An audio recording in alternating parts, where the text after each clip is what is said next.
का गुरु का हाल बा पूर्वांचल के। तो पूर्वांचल की बात करते हैं। बात फिर से आ गई है समाजवादी पार्टी की चर्चित विधायक रागिनी सोनकर। जी हां, पहले चर्चा रही प्रिया सरोज और रागिनी सोनकर के बीच में जो बातचीत हुई इंटरव्यूज के जरिए, और इस बात की चर्चा की मछली शहर से कौन चुनाव लड़ेगा। इस बार विषय दूसरा है क्योंकि वीडियो वायरल हुआ है। वीडियो वायरल है रागिनी सोनकर का।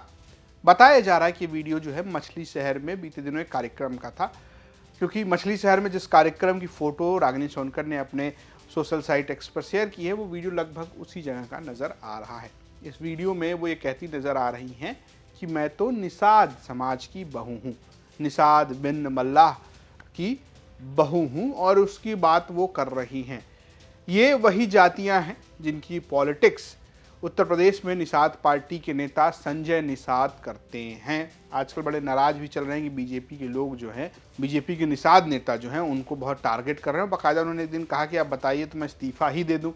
इन सब के बीच रागिनी सोनकर ने जब जिक्र छेड़ा कि वो भी निषाद समाज से जुड़ी हुई हैं क्योंकि उनकी शादी जो है वो मल्लाह परिवार में हुई है, तो चर्चा उठी कि भाई कौन है इनके पति। तो चलिए आज हम आपको बताते हैं और समझाते हैं इसकी पॉलिटिक्स। तो सबसे पहले बात कर लेते हैं कि रागिनी सोनकर के पति कौन हैं। प्यार, मोहब्बत और शादी, यही है इसकी कहानी। रागिनी सोनकर जो पेशे से डॉक्टर हैं, उनके पति भी पेशे से डॉक्टर हैं। रागिनी सोनकर के पति का नाम है संबित मलिक। संबित मलिक उड़ीसा के रहने वाले हैं।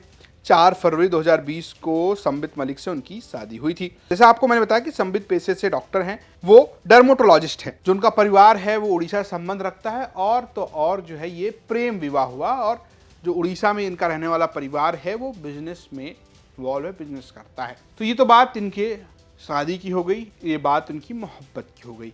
लेकिन इसकी चर्चा राजनीतिक है। क्यों राजनीतिक है? क्योंकि उत्तर प्रदेश में खासकर पूर्वांचल की एक बेल्ट में निषाद समुदाय अच्छा खासा प्रभाव रखता है। आप मछली शहर की बात कीजिए, मछली शहर जिसका जिला जौनपुर है वहाँ पर। उसके अलावा अगर आप बगल का जिला देखिए तो सुल्तानपुर, जहाँ से राम भुआल निषाद समाजवादी पार्टी के सांसद हैं, वो भी निषाद समुदाय से आते हैं। ठीक उसके बगल में अगर आप देखेंगे तो भदोही की सीट, वहाँ पर भी निषादों की संख्या ठीक है, और हमेशा वहाँ से निषाद पार्टी अपना दावा ठोकती रहती है बीजेपी के गठबंधन में। कुल मिलाकर ये है कि निषादों की पॉलिटिक्स साधने की कोशिश यहाँ पर की जा रही है। और चर्चा ये है कि अगर ऐसा होता है तो संजय निषाद को दिक्कत होगी। संजय निषाद को दिक्कत क्यों हो सकती है? संजय निषाद के साथ 2 समस्याएं यहाँ पर खड़ी हैं। पहली समस्या ये खड़ी है कि संजय निषाद बीजेपी में असहज नजर आ रहे हैं। बीते दिनों उनका बयान नजर आया, उनका ये कहना है कि बीजेपी में खुद ही जो निषाद पार्टी के निषाद समाज से आने वाले नेता हैं वो उन्हें टारगेट कर रहे हैं। बीजेपी अपने निषाद नेताओं को असर्ट कर रही है पॉलिटिक्स में, और जो संजय निषाद के लिए सहज स्थिति नहीं है। गोरखपुर से आने वाले संजय निषाद कभी समाजवादी पार्टी गठबंधन में थे। उनके बेटे गोरखपुर से पहली बार समाजवादी पार्टी गठबंधन में ही सांसद बने। उसके बाद वो भारतीय जनता पार्टी में चले गए और मत्स्य मंत्री बन गए।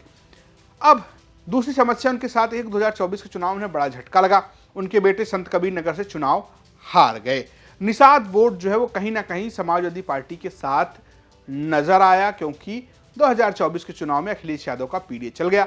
अब समाजवादी पार्टी की एक विधायक जो कि पूर्वांचल से हैं, चर्चित हैं, विधानसभा में अपने भाषणों के लिए जानी जाती हैं, अब वो भी अपने आप को निषाद समुदाय से जोड़ रही हैं। इसके अलावा कई नेता, चाहे वो लोटन राव निषाद हों या राम भुआल निषाद हों, अखिलेश यादव लगातार ये कोशिश कर रहे हैं कि समाजवादी पार्टी में भी निषादों की संख्या बढ़े।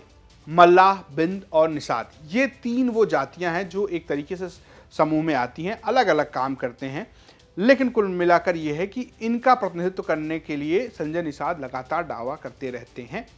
अब उस पर एक किस्म से आप कह सकते हैं कि एक और वार किया गया है। देखना यह है कि क्या कुछ जवाब इस पर संजय निषाद गाहे बगाहे प्रत्यक्ष अप्रत्यक्ष रूप से देते हैं।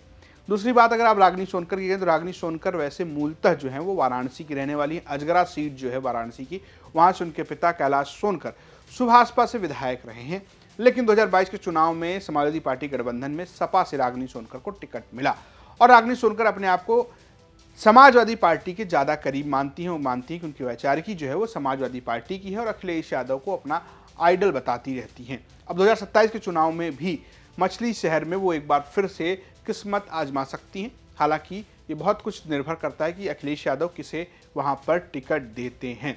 बीजेपी की तरफ से भी खूब रस्साकसी हुई। सुरक्षित सीट है, सुरक्षित सीट पर दलित वोटों के अलावा अन्य वोट किधर जाते हैं, इस पर भी सबकी निगाह होती है। अब रागिनी सोनकर ने एक नई राजनीति करी तो है, अब उसका क्या असर देखने को मिलता है, क्या इसका असर उनके समुदाय में कुछ अलग पड़ता है, क्या इससे उनको निषाद वोट एकजुट होता है, क्या इसका फायदा समाजवादी पार्टी को मिलता है या इसका नुकसान होता है, ये सारी बातें एक तरीके से आप कह सकते हैं कि चुनाव तक पता चल जाएंगी। हालांकि उत्तर प्रदेश में भी चुनाव दूर है, लेकिन सभी पार्टियां अपनी तैयारी पर लग गई हैं और खासकर समाजवादी पार्टी के लोग लगातार हर जगह पर प्रत्याशी या कहिए कि अपने दावेदारी को लेकर मुखर नजर आ रहे हैं। ये स्टोरी भेजी थी जौनपुर समाज सहयोगी आदित्य भारद्वाज ने। देखते रहिए यूपी तक। नमस्कार।